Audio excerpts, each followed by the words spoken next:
Salut tout le monde, bienvenue dans ce débrief de la présentation du Cybertruck ou Cybertruck de chez Tesla. Vous l'entendez à ma voix, je suis quand même assez dépité. Je suis très déçu et je vais vous expliquer le pourquoi du comment. En fait, là où Tesla me déçoit énormément, c'est pas tant dans le véhicule lui-même, c'est dans la manière de le présenter et dans le fait de l'avoir présenté comme un véhicule raccordé à Blade Runner, ce qui, à mon sens, stylistiquement parlant, n'est pas la réalité des choses. Que ce soit pour l'ancien Blade Runner ou le 2049, les véhicules sont quand même beaucoup plus fouillés. Ils ont été essentiellement dessinés par un monsieur que j'admire beaucoup qui s'appelle Sid Mead et qui nous a dessiné des lieux de science-fiction absolument fabuleux. Aujourd'hui, je trouve que le Cybertruck a plus une gueule de voiture purement utilitaire que de véhicule de science-fiction. Autant il y a des choses bonnes à dire sur ce véhicule et entre autres sur son architecture. Et ça, c'est vraiment très important. L'histoire de l'exosquelette, c'est plus important qu'on ne pourrait le penser parce que autant un véhicule quasi indestructible version je sors la masse pour aller taper dessus, quitte à même péter les vitres, c'est du spectacle, c'est normal, ça fait partie du jeu. Là où l'exosquelette est important, c'est que carrosserie et châssis sont totalement imbriqués l'un dans l'autre, c'est-à-dire que chaque pièce est structurelle. C'était déjà le cas dans une monocoque, mais ça n'a pas été le cas dans les voitures électriques, puisqu'on utilisait pour l'instant un châssis sur lequel on mettait un exosquelette.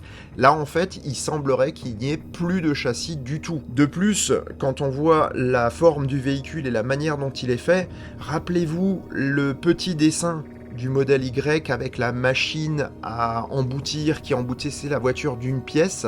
Vous trouvez pas que ça ressemble beaucoup ? Mais tout ça, en fait, si on le met pas ensemble, on se retrouve avec un véhicule clairement moche à nos yeux, parce qu'on n'a pas encore l'habitude. On a un véhicule qui paraît ridicule, et on prête le flanc, du coup, à la critique. Je pense que Tesla a mal préparé sa présentation, en comparaison d'images mieux faites sur le site internet, où là le véhicule paraît regardable. Maintenant, clairement, il reste beaucoup à raffiner ce véhicule pour en faire quelque chose de vendable. Je sais qu'il y aura des aficionados qui vont en acheter. Il y en a peut-être d'autres qui vont l'acheter pour son rapport prix-performance, parce que clairement, il est 20 000 € moins cher qu'un Rivian. Maintenant, sincèrement, aujourd'hui, si j'avais besoin d'aller tracter lourd, parce que ce sera probablement le cas dans un proche avenir pour moi, le Rivian me semble un peu trop cher, et le Cybertruck pourrait correspondre, à moins que ce soit un modèle X d'occasion, qui franchement me plairait beaucoup plus. Après, la durabilité, le côté costaud, le côté simple du Cybertruck peut me séduire également. Mais pour son design, clairement non. Donc, pas de précommande pour moi, ni pour le Rivian du coup, ni pour le Tesla. Après, Cybertruck ou Cybertruck, j'en sais rien encore. Honnêtement, j'en sais rien. Mais en tout cas, une chose est certaine, c'est qu'il ne laisse pas indifférent. L'autre chose qui est certaine, c'est que aujourd'hui, moi je suis très très dubitatif sur ce produit-là. Autant je suis très confiant sur Model 3 ou Model Y en ce qui concerne la pérennité de la marque, autant les camions Tesla ou le Cybertruck me laissent un petit peu plus perplexe, on va dire. Dernier point concernant ce véhicule-là, imaginez bien aussi qu'un tel véhicule, lorsque Musk parle du pick-up officiel de Mars, ça m'étonne pas trop, parce que un véhicule comme ça, en termes de rover pressurisé, ouais, je le vois très bien. Et je vois très bien Musk avoir d'autres petites idées concernant les véhicules sur Mars. Et à mon avis, ça va impliquer Tesla.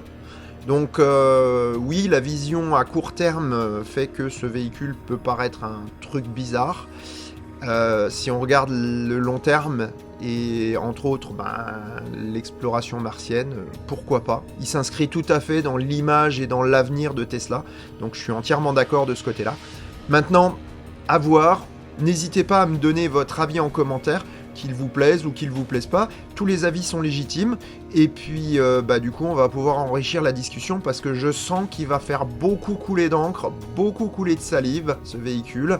Et je pense vraiment qu'à l'avenir, on va en parler et que ce concept va vivre d'une manière ou d'une autre. Voilà, je vous dis à bientôt et merci de m'avoir suivi sur le live ce matin et ici. Sur ces bonnes paroles, je vous dis à bientôt et bonne route, soyez prudents. Ciao.